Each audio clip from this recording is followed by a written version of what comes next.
Good morning.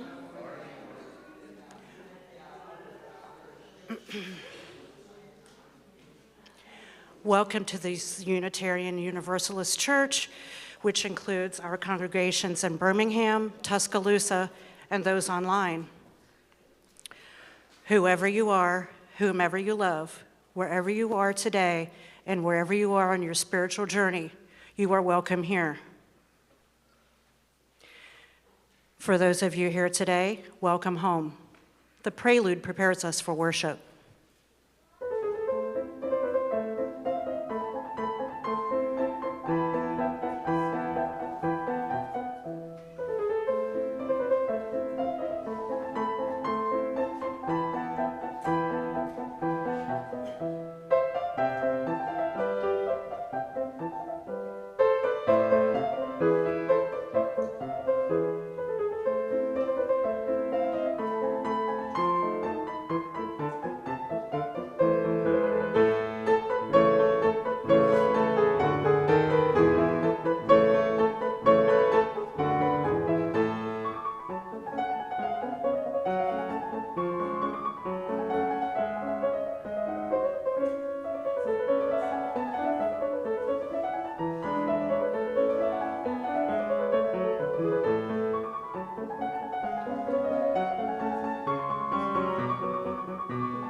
Our chalice lighting today comes to us from A.B. Johnson. Loving Creator, beyond our understanding yet closer than our breath, breathe into us your love so that we may love ourselves and others as you do. Help heal the fear, hate, and judgment that wound so many. Help us know deeply and certainly that your love transcends all labels, all categories, all words. Your love is. Your love rains down on us all. Everyone is invited to your table. We each bring our whole and broken parts and come together in your love, which binds us and heals us all. Amen, and blessed be.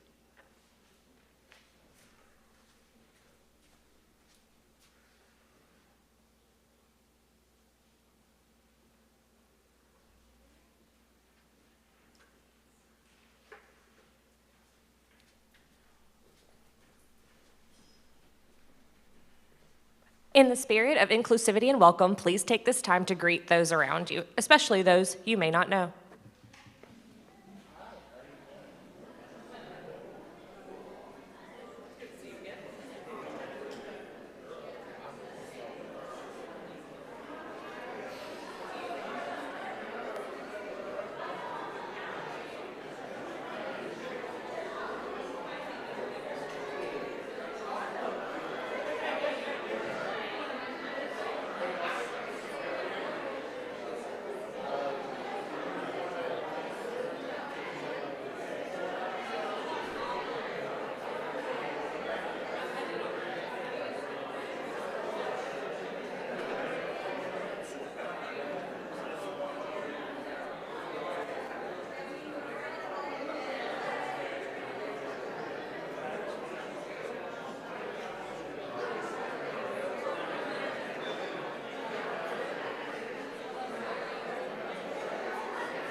We are a gentle, angry people, and we are singing, singing for our lives.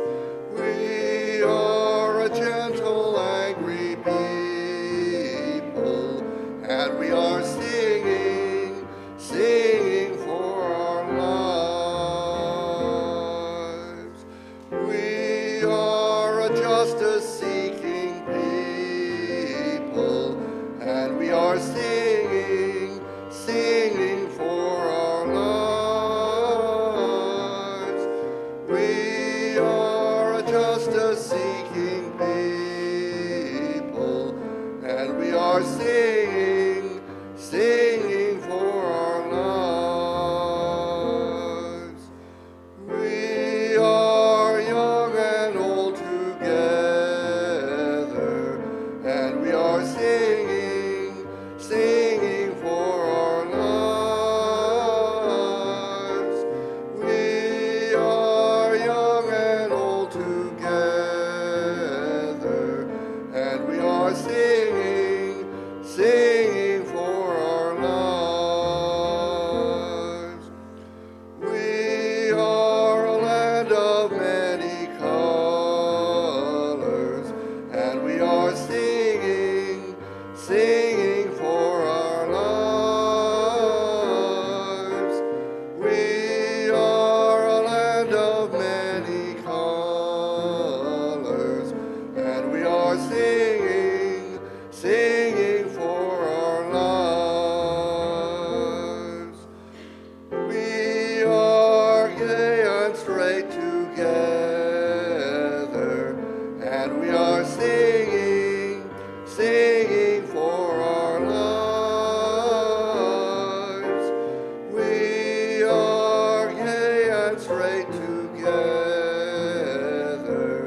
and we are singing, singing for our lives.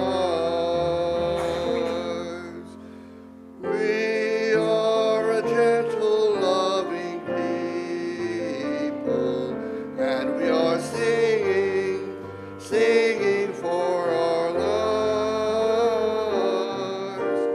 We are a gentle, loving people, and we are singing, singing for our lives.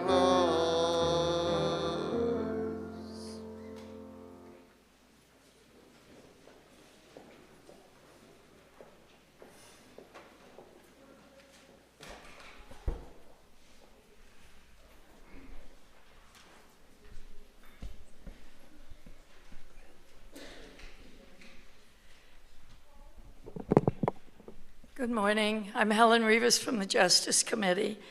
And today, as you know, the theme is World AIDS Day, and the theme is Take the Rights Path, My Health, My Right.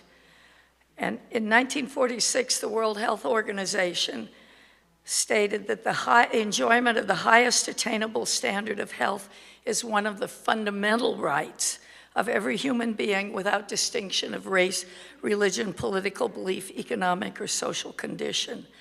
And did you know that Franklin Delano Roosevelt, in his State of the Union address in 1944, included health care as a human right. And Eleanor Roosevelt took that to the United Nations, and it was incorporated into the Universal Declaration of Human Rights, which the US did sign. And we do have people who state this is a pro-life country, but as far as health rights, we don't seem to be practicing that real well. Well, we've seen that here in the stubborn refusal to expand Medicaid, deal with death and violence in prisons, and other life-threatening issues on the part of the governor and state leadership. And I don't know, some of you saw on Facebook, Chris Gamboa, who was a member of this church for years before he went off to medical school, posted last week the Physicians for a National Health Plan, FAQs on universal health care coverage or single payer. That's at pnhp.org, Physicians for a National Health Care Plan. And instead of the exaggeratedly convoluted, complicated system we have, it would eliminate cut away some waste and make everybody except the private insurance companies happier. So I recommend, if you don't know much about it and have been convinced by arguments that it's not going to work, I suggest you pull out that 2-page FAQ, and I'll be sure it goes into the newsletter next Sunday. And I certainly remember, right now, the only thing opposing Medicaid expansion in Alabama is a certain large insurance company. Otherwise, we could have more Alabamians covered. And I remember back, I became interested in health reform. Some of you may have been doing that in the early 90s also. After I read an annual report from United Healthcare that stated that they made 51% profits. Doesn't take a lot of gray matter to figure out that that wasn't going to take care of people's health. So, and I know today we will be hearing an action we can take later, but get educated on health, and remember it is a right and everybody should have access. Thanks.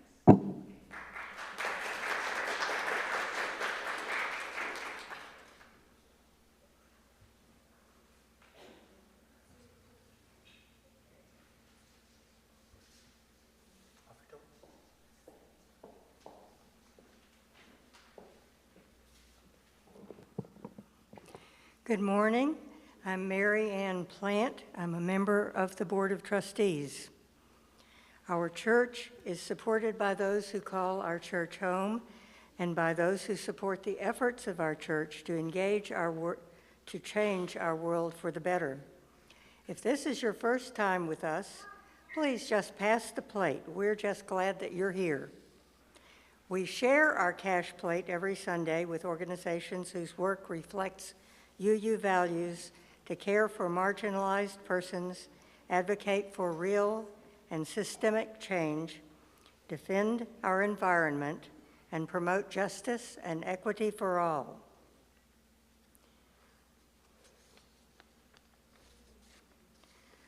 We appreciate your donations, either by placing them in the plate, by mailing your donation to the church, or by using PayPal, VENMO, or Zelle.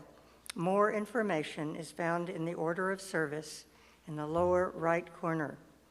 Thank you for your generous support of our church and our Share the Plate recipient. May we give in love and in hope.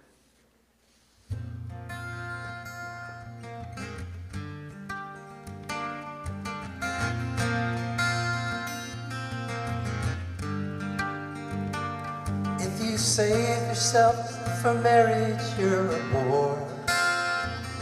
If you don't save yourself for marriage, you're a horrible person. If you won't have a drink, then you're a bruise. But they'll call you a drunk as soon as you down the first one. If you can't lose the weight, then you're just flat. Too much, then you're on crack. Damned if you do, and you're damned if you don't. So you might as well just do whatever you want. So make lots of noise, kiss lots of boys, kiss lots of girls, if that's something you're into. When the straight and narrow gets a little too straight, roll up the joint, or don't. Just follow your arrow wherever it points. Follow your arrow wherever it points.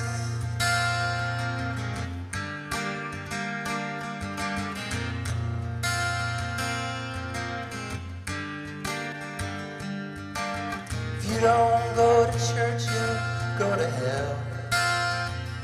If you're the first one on the front row, you're a self-righteous son of a can't win for losing.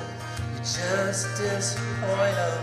Just 'cause you can't beat 'em don't mean you should join 'em. So make lots of noise, kiss lots of boys, kiss lots of girls, if that's something you're into. When the straight and narrow gets a little too straight, roll up the joint, or don't. Just follow your arrow wherever it points. Follow your arrow wherever it points. Say what you think, love who you love. You just get so many trips round the sun. Yeah, you only live once. Yeah, you only live once. So make lots of noise, kiss lots of boys, kiss lots of girls, if that's something you're into. When the straight and narrow gets a little too straight, roll up the joint, or don't.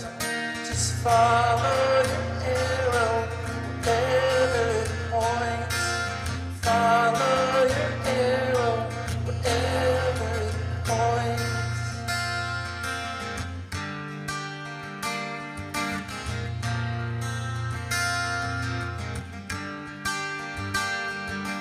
Say what you think, love who you love. 'Cause you just get so many trips round the sun. Yeah, you only live once. Yeah, you only live once. Yeah, you only live once.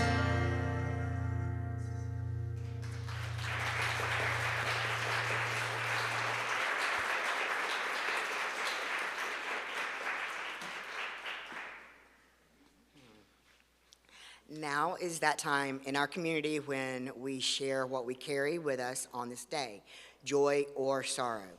For those of you online, please share yours in our online chat, and remember to hold others by placing parentheses around their name. For those of you in person today, you are now invited to come forward and drop a stone in honor or memory of what is on your heart today. Please come forward.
This morning's meditation moment comes from Rebecca Savage.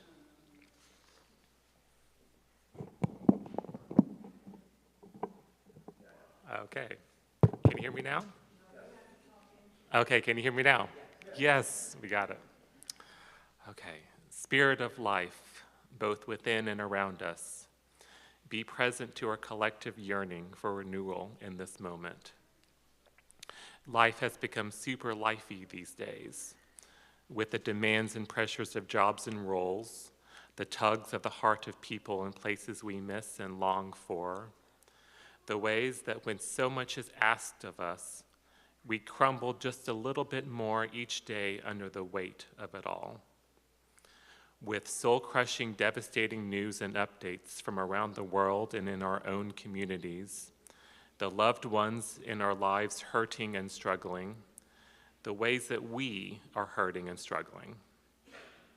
Spirit of life, we pause to acknowledge the many challenges of life and send love and care within and out in the world.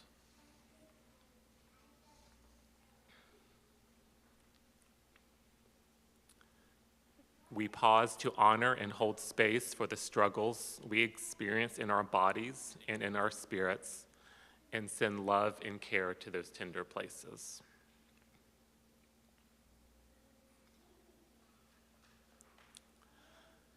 We pause to receive the abundant mystery and grace, the power of love that is greater than ourselves to heal and nourish us.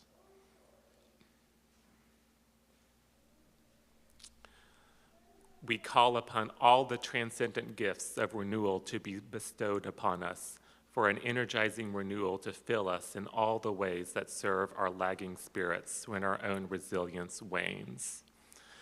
We give thanks and gratitude for the sweetness of renewal so that it may linger in us, be amplified and multiplied towards healing and wholeness. In the name of all that is hopeful and holy, let it be so.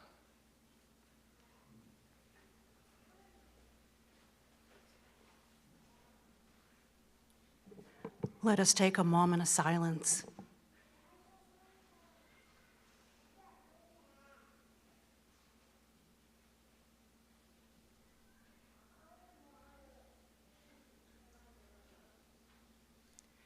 Amen and blessed be.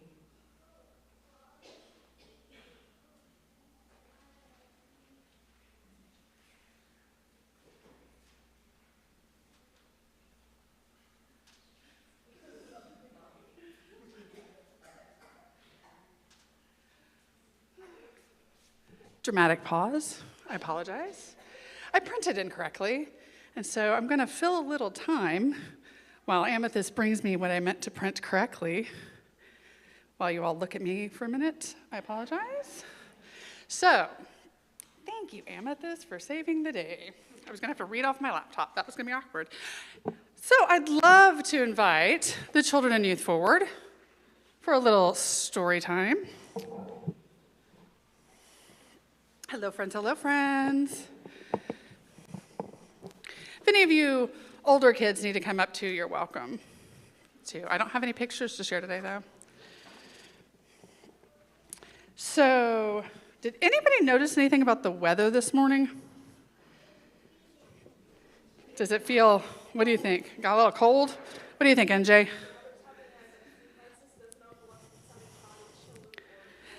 So the weather is having an identity crisis, and it doesn't know if it wants to be warm or cold, chilly or sunny. And what was the last one? Or cloudy. Seems accurate. It is almost like it might be getting close to winter. Maybe, just maybe. It is December, you're right. Today's December 1st. So we're entering a time of year when things start to get colder, right? Do you know what animals start to do when it gets cold like this? Hibernate. You're right. Yes, you're right. Oh, deer, you're right. But deers don't hibernate, do they? No. They. Yeah. Oh, you're right. They get thicker coats. We have some very smart kids. I don't know if y'all know this. So, and the days become shorter, right? Have you noticed that it's getting dark really early too now? Like sometimes 5 o'clock feels about like 9 o'clock at night. Yes, NJ?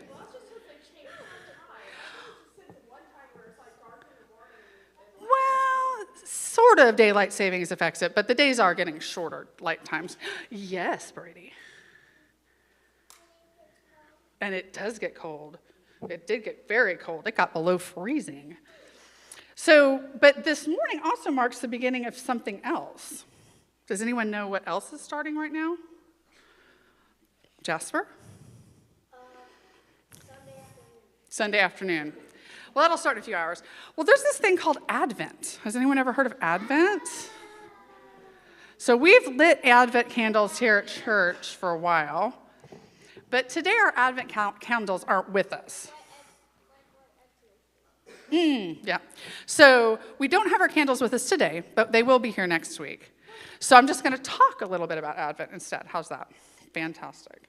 So Advent is something that started with Christianity thousands of years ago. Well, that's not accurate. Let's start over.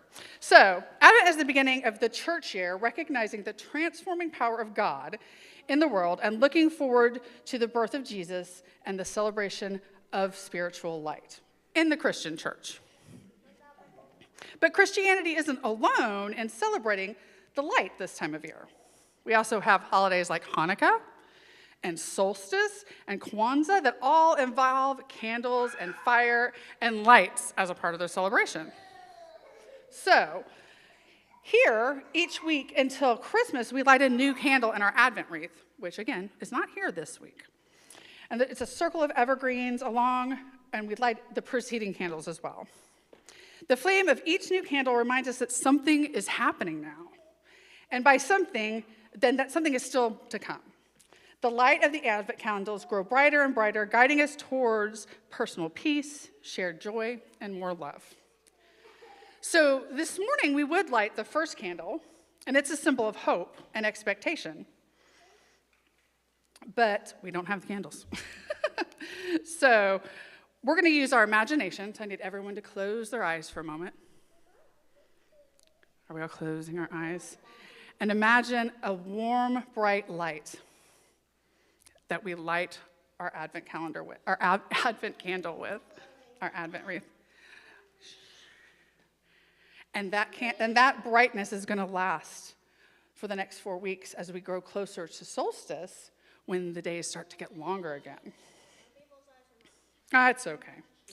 That's okay. That's okay. So it's over the next 4 Sundays. It's also a time when So as we light this candle this Sunday in our minds, let's think of this reading from a Benedictine monk named Macrina Wiedenker. I was just thinking one morning during prayer how much alike hope and baking powder are. Quietly getting what is best in me to rise, awakening the hint of eternity within. So, with the creative power of hope, we're going to express our longing for peace and prepare for our hearts to be transformed. I think that sounds very lovely. Next week, we'll hear some more about Advent, too. But right now, I would love it if the grown-ups would sing us downstairs so we can enjoy some community time.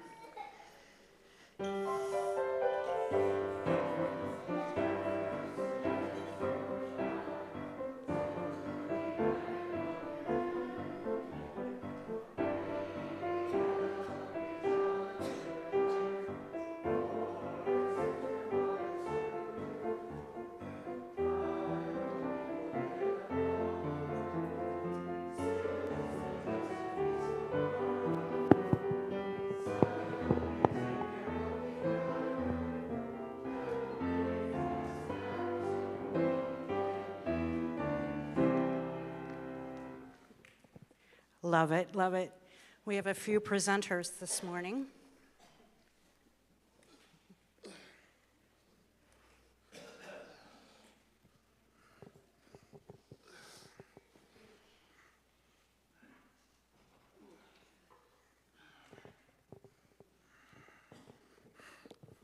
Good morning. Can everybody hear me? All right. Who all is wearing red today? I know I am. raise of hands. Those of you who don't know, red is significance today because today is World. I was just thinking it was just strep. So I went down to Grady Memorial Hospital and into the ER and decided to get checked out. You know, I thought I was just strep.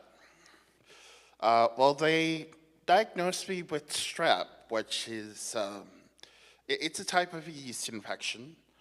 You know, I really wasn't thinking anything of it. I didn't know what it was. They diagnosed me with thrush, and they ran some blood tests on me, and it showed that I had shown signs of having HIV. I was initially in a little shock. You know, my mom was, of course, very upset. She thought that I was going to have full-blown HIV and was going to have full-blown AIDS, but as long as you stay undetectable and stay on your antiviral regimen, undetectable equals untransmittable. And people with HIV can actually live very full and healthy lives. But some statistics that some of you may not know, 74% of people living with HIV have experienced some kind of stigma or discrimination because of having HIV. About 62%, between 61 and 62%, experience that in dating and relationships, and 59% in accessing healthcare, which is why the Ryan White Cares Act is a very important act and gives those with HIV and AIDS access to healthcare that they so desperately need. As far as dating and relationships, I can't tell you how many times I've gone on these dating apps or dating sites, and, one of the first questions I get asked, are you clean? And of course, my mind's, and of course, some of you might be thinking, well, they're probably asking you, did you take a shower? No, they are asking if I have HIV, which further stigmatizes those with HIV because it makes people think that those with HIV are dirty, which is far from the case, way far from the case that it is. And it is something that we still battle to this day. And though we've won a few battles, we have the Ryan White Cares Act, but we're still fighting the war. So it is something that we still have to keep in our minds and our hearts of those who battle with HIV and AIDS today.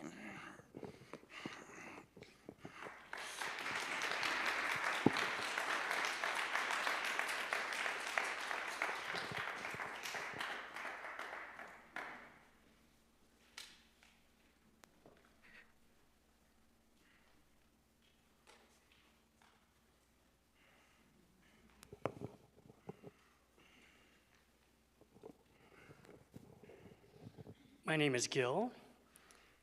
I'm a very long-term survivor of AIDS. I wasn't diagnosed until 2001. Very coincidentally, it was 9/11, or actually 10 days after 9/11. And just like Peter, I went to the hospital. I had a 104-degree temperature and very bad sore throat. It was indeed thrush. So the emergency room referred me to infectious disease doctor.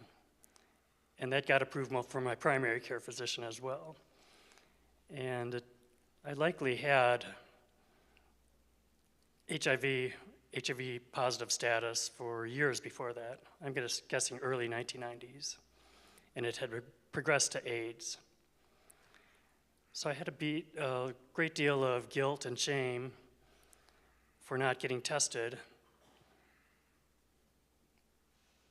a lot earlier. But luckily, my new infectious disease doctor referred me to a case manager, referred me to support groups to help me get over my guilt and shame. And case manager helped me get over being labeled as disabled and getting over the shame of that. And there was no shame. I got a lot of benefits, health benefits, as Peter said, and Social Security income. And actually being idle away from banking and finance, I actually got interested in culinary. I watched a lot of Food Network while I was at home, getting bored, and I decided to take on another career. I went to culinary school and got my cordon bleu, and I was a chef for several years before moving here. So if you have AIDS, it's not the end of the world of your world. I am learning to cope with it, and I'm willing to have people lean on me if they need it.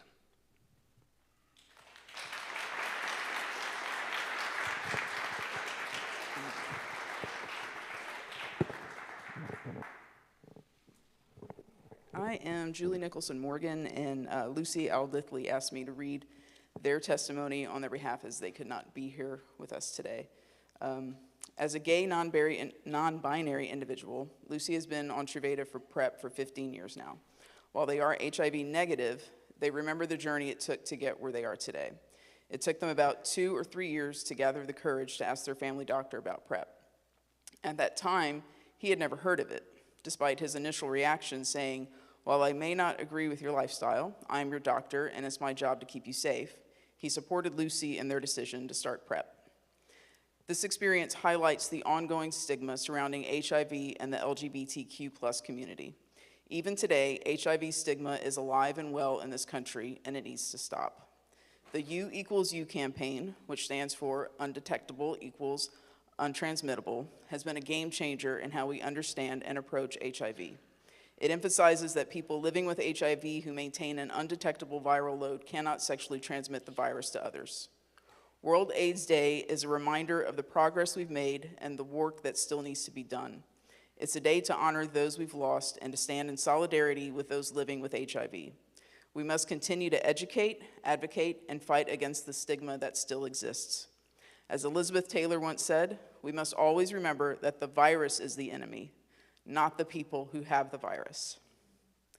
Let us carry this message forward, breaking down barriers and building a world free of stigma and discrimination.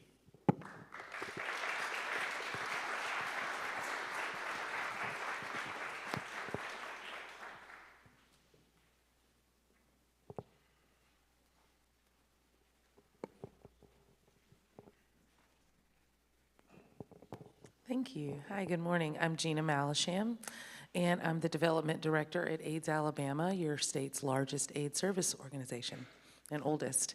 Some of the points that I'll make have been made, but I think they're worth repeating. So thank you for welcoming me here today as we observe World AIDS Day.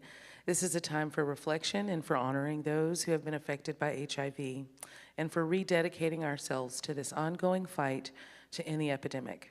It's also a reminder, a time to remember the significant strides that we've made in the fight against HIV. There are still a lot of challenges ahead, but we've come a very long way.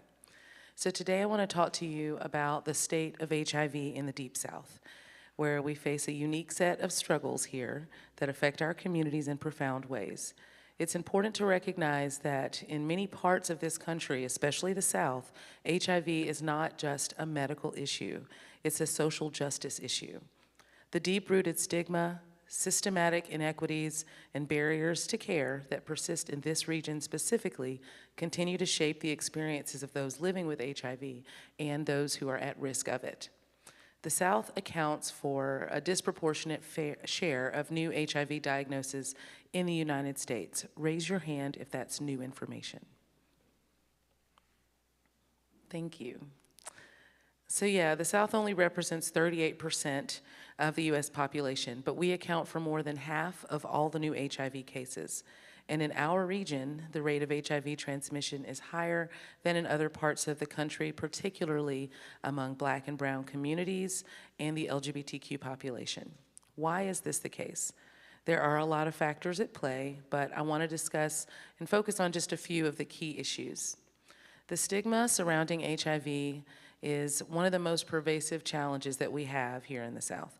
Too often, folks living with HIV are marginalized, isolated, even criminalized, and made to feel ashamed of their diagnosis. This stigma is compounded by factors like race, gender, sexual orientation, which leads to disproportionate rates of HIV in Black and Latin communities, and among trans folks and same-sex loving men. So this stigma doesn't just affect the emotional well-being of those living with HIV, it also makes it harder for them to access care, treatment, and support. People fear being judged or discriminated against, so they avoid getting tested or seeking help and treatment if they find that they are living with HIV. The silence and shame continue to contribute to the spread of HIV in the South. Another critical issue that we're facing in the South is limited access to health care. Many areas, especially rural parts of the South, lack adequate affirming healthcare facilities, including clinics that provide HIV testing and prevention like PrEP and treatment services. And even in urban areas, resources can be scarce, and resistance to expanding Medicaid in many southern states means that millions of people remain without the affordable health coverage that they need, making it harder for them to access the testing. For those who do have access to health care, the barriers are still pretty significant. Transportation, lack of insurance, and the high cost of medications like antiretrovirals can prevent folks from staying on treatment or even getting tested in the first place. There is often a lack of culturally competent care, meaning healthcare providers may not be trained to address the unique needs that are facing folks that are living in our communities. In several southern states, laws that criminalize the transmission of HIV further complicate our efforts to combat the epidemic. These laws disproportionately target people of color and LGBTQ+ folks and often don't take into the account the realities of modern HIV care, where someone living with HIV and on effective treatment can achieve an undetectable viral load, meaning they can't transmit the virus to others. You've heard this many times today. You'll hear it from me again. It's the most important thing you can take with you today. So rather than help prevent the spread of HIV, these laws perpetuate fear, and they encourage secrecy, and they prevent folks from seeking the care and support that they need. So as a Unitarian community, we're called to act with compassion and justice. We're committed to standing alongside those who are marginalized, and that includes those affected by HIV. Faith communities have a unique role to play in challenging the stigma surrounding HIV and providing a space of acceptance and care for those that are living with the virus. In the South, where religious influence is strong, faith-based organizations can either reinforce harmful stigma or be a powerful agent of change. And so as we gather here today, I urge all of us to commit ourselves to being advocates for justice. Let us work together to provide a space of safety and dignity for folks that are living with or affected by HIV. And let us challenge the stigma that keeps this area in the shadows. So while the challenges are real, there is also hope. In recent years, significant advances in HIV prevention and treatment have been made. Medications like PrEP, the pre-exposure prophylaxis, can reduce the risk of HIV transmission by more than 90%, and they're finally testing it on Black women. So everyone can be prescribed PrEP if they want it. So when we advocate for expanding access to PrEP and other prevention tools like comprehensive sex education for our teenage children, we can prevent new infections and empower folks to take control of their health. And for those that are living with HIV, treatment has also made incredible victories and strides. Thanks to antiretroviral treatment, many people that are living with HIV can live long and healthy lives. And we must ensure that all people living with HIV have access to health care and the medications that they need to stay healthy and to protect others. So since our incorporation in 1986, AIDS Alabama has been dedicated to serving our community. And as the only statewide AIDS service organization, we remain steadfast in our mission to challenge our energy and our resources and your energy and your resources to empowering our community so that we can lead healthy, independent lives. To meet the needs of the folks living with HIV in our community, AIDS Alabama provides a comprehensive range of services, providing the establishment of safe, stable housing for folks that are experiencing homelessness, whether they live with or without HIV, and for those that are at risk of losing their homes. We are the recipient of our state's HOPWA funds, that's housing for people living with HIV that comes from DC, and we distribute it all across the state.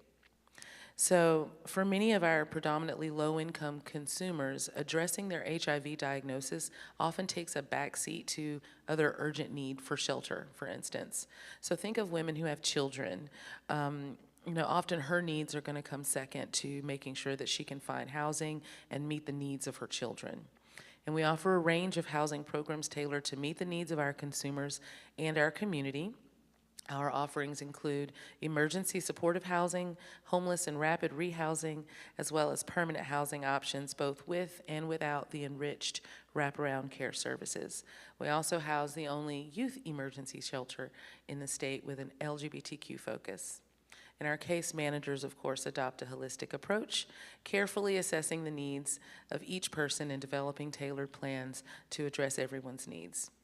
So how can we make a difference? I'm sure that as you've heard so many stories this morning, your main thought is, well, what can I even do about it? Well, the first thing you can do is advocate for healthcare access. If that means reaching out to your congressperson, it's as simple as an email or a phone call. We have to continue to push for policies that expand access to healthcare, particularly in our rural and underserved areas where medical facilities are continuing to close. Expanding Medicaid and ensuring that HIV care is affordable and accessible to all is essential to ending the epidemic. In Rhode Island, there's a community where they achieved the CDC's goal of 90-90-90, getting 90% of their population tested and aware of their status. 90% of those that are tested and aware that they're living with HIV in care, and 90% of those people virally suppressed, and they did it. They did the 90-90-90 because they have access to health care. So another thing you can do is helping to combat stigma. We gotta be vocal when we're challenging stigma against HIV, folks that are living with HIV or affected by it, and the LGBTQ community. In our workplaces, in our faith spaces, everywhere we go, we have to be intolerant of stigma. And so let us create spaces like this of openness and empathy and education so that people can get the care they need without fear of judgment. You can also support your local organizations. A lot of organizations in the South are doing incredible work to provide HIV care and prevention, but we all need your support, whether it's through your donations or volunteering your time or simply just spreading the word about our services. You can make a significant impact in supporting our efforts. You can also empower people with knowledge, which you've absorbed a lot of today. Educating our communities about HIV prevention, treatment, and the realities of living with the virus is essential. Knowledge is power, and it can help break down the barriers that keep people from getting tested and treated. And finally, I ask that you show compassion and solidarity. We have to lead with love. As a faith community, we have a responsibility to show compassion and solidarity with those that are affected by HIV. This isn't just a medical issue, it's a human rights issue. Let us commit ourselves to standing with those who are living with HIV and those who are at risk. So in conclusion, let us remember that World AIDS Day is not only about reflecting on the lives that we've lost to this epidemic, but about rededicating ourselves to the work that is still ahead. If you take no other awareness with you today, let it be the principle of U equals U. Undetectable means untransmittable. Those who consistently take their antiretroviral therapy and maintain an undetectable viral load cannot transmit the virus. Until there's a cure found, education, early testing, and consistent care are key to slowing the spread of HIV. And I hope that you all will consider joining us for 5 by 5 Loud and Clear this Thursday evening at Gallery Vox. And we're excited about this new partnership between AIDS Alabama and Gallery Vox and our vibrant arts community here in Birmingham. It opens on December 5th at 6 and will showcase small artworks created by talented artists from across the country. One of the artists that have a piece in the show was the Tennessee plaintiff from the Obergefell case. We have several artists that are living with HIV, that were affected by HIV, and some that are new, and this is their first chance to be in an art show with such established names. So it's not just about art, it's about making a difference, and no one will receive more proceeds than the artists themselves. And of course, AIDS Alabama will receive a portion of the proceeds as well.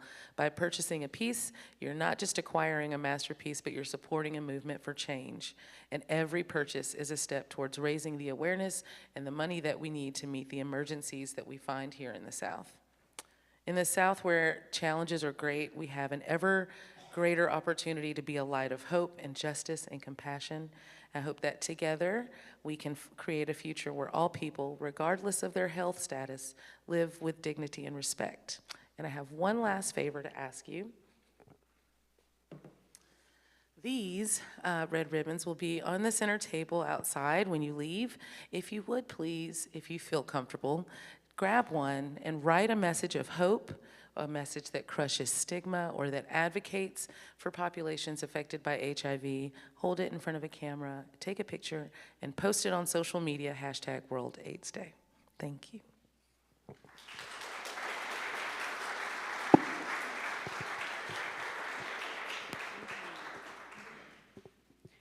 Thank you. Please join us for our closing hymn. Let's see. 1021, yes, thank you, 1021.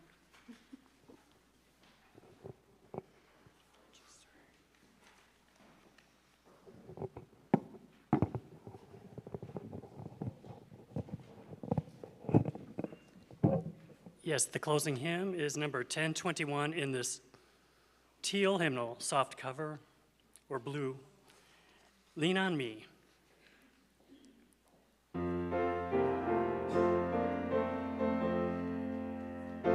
Times in our lives, we all have pain, we all have sorrow, but if we are wise, we always tomorrow. When you're not strong, I'll be your friend. I'll help you carry on, for it won't be long. I'm gonna need somebody to lean on. Please swallow your pride. If I have things you need to borrow, for no one can fill those of your needs that you won't let show me. When you're not strong, I'll be your friend. I'll help you carry on, for it won't be long till I'm gonna need somebody to lean on. If there is a load you have to bear that you can't carry, I'm right up that road. I'll share your load if you just call me. When you're not strong, I'll be your friend. I'll help you carry on, for it won't be long till I'm gonna need somebody to lean on.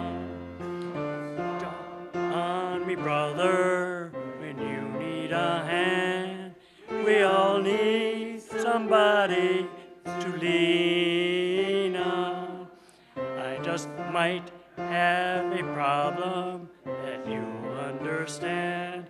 We all need somebody to lean on.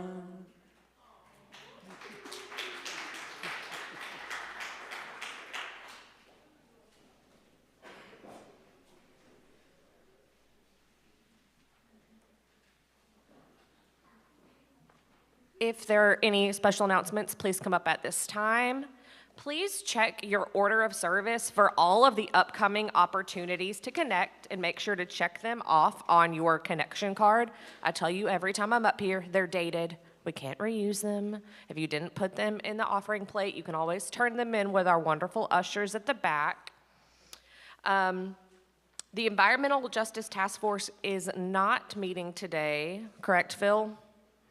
Correct. We are not meeting today. We're going to take a short little break since we just celebrated our wonderful Environmental Justice Sunday. But if you have anything that you would like for us to do in that sphere, please see Mr. Phil Vanderkamp in the back and talk with him about what you're passionate about in that area as we move forward into our new season. Also, there's a lot of holiday celebrations coming up here at the church and in the community. So please check those and see what you are interested in. If you want to come, if you want to contribute, especially something wonderful like our children's holiday pageant that is coming up, please be here to support those kids. It means a lot to them. And I never thought of the nativity as funny until attending this church. So if that's something that intrigues you, please make sure to be here for that Sunday. And I know we have one more special announcement, at least one more. Can you hear me? Somebody was tall. Okay, I just wanted to invite everybody to come to the UU December 13th, Friday night, 6 p.m. We will be having a movie night, holiday movie night. We'll be watching Elf. And we'll have popcorn and hot chocolate and pizza. So if you're coming, please also bring something for us to munch on, to share. Wear your favorite holiday PJs or loungewear. Bring your blankets and pillows, and we'll just have a really good time enjoying a holiday movie together.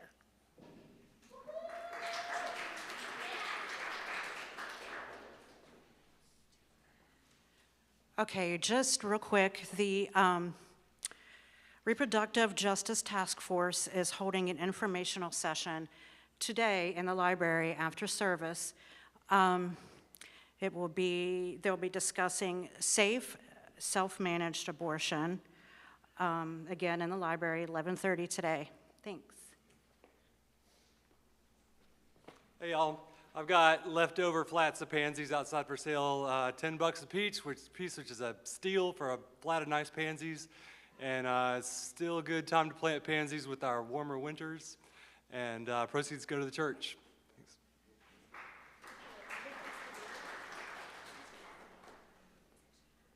Thanks.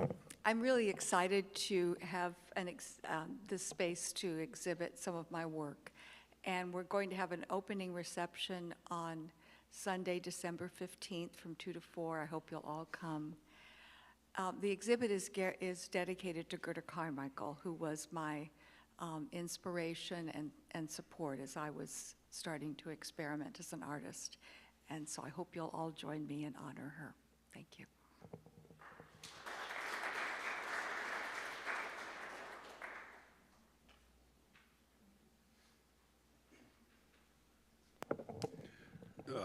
Good morning. I wasn't going to speak. I'm from New Orleans, but I'm also from Tuscaloosa, UU. And I came up here because of the World AIDS Day. I didn't wear red, unfortunately. I'm here. I heard that we're supposed to advocate, so I'm going to say something to advocate. I don't know if you've ever heard of a person named Johnny Green from Tuscaloosa, or he actually graduated from Tuscaloosa, but he's from Demopolis. He's buried in the cemetery in Demopolis. He was a housemate of mine, a civil rights worker, advocate, and he died of AIDS in the 90s. And he wrote one of the first articles telling the story about AIDS in People magazine and his struggle with that, and he was fired, and he was a wonderful journalist, a journalist who actually discovered that Richard Nixon was involved in Watergate. Nobody knows that story, actually. So the article is in Oxford American about his life. It's Johnny Green. Everything he wrote was good. So you can look that up. He was a journalist in New York after he left Alabama, the University of Alabama. The second person who I've lost to AIDS was a very dear friend in New Orleans. I mentioned New Orleans. His name was William Kreidler. And William Kreidler was a member of Friends, and he died of AIDS in June 2000. And I worked with a peace education group in New Orleans for about 10 years. And he came and did workshops for us, Educators for Social Responsibility in New Orleans, over that 10-year period. His last presentation was from a book that he wrote on teaching conflict resolution through literature. And in an article you can look up, just look up his name, William Kreidler. Something like 55,000 classrooms have used his book material on teaching conflict resolution. That's William Kreidler. Thank you.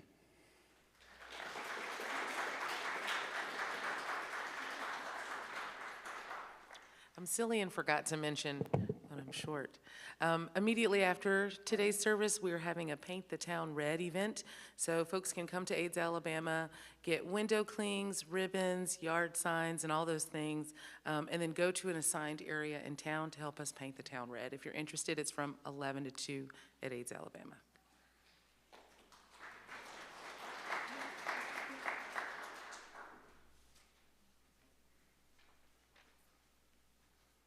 Our reading for extinguishing the chalice comes from Rebecca Savage. Eternal Beloved, that which is greater than ourselves, hear our prayer of affirmation. Today is the day. Today is our day. Gone are the days when we slumbered unaware of the blessings that we are. We follow the path of inherent worth. Gone are the days when we did not embrace that the Spirit of life moves through us and with us. We follow the path of prophetic witness. Gone are the days when we allowed the urgency of others' expectations to dictate our lives. We follow the path of serenity. Gone are the days when rest was forbidden as a delicacy reserved for only when we are bone dry. We follow the path of perpetual renewal and spiritual growth. Gone are the days when we felt as if we are not enough. We follow the path of grace. Today is the day. This is our day. May we be bold in our faith, declaring that gone are the days. We are Unitarian and Universalists. We are the blessings we seek for this world and the beloved community we are building, and may it be so.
one final announcement. Has anybody looked at your calendar? Today's December. So we've got this wonderful orange foliage that's going to go away, and today we're going to trim the Christmas tree right after service. So please stay. If you've got kids downstairs, you can get them and come back up. We're going to have hot chocolate and cookies.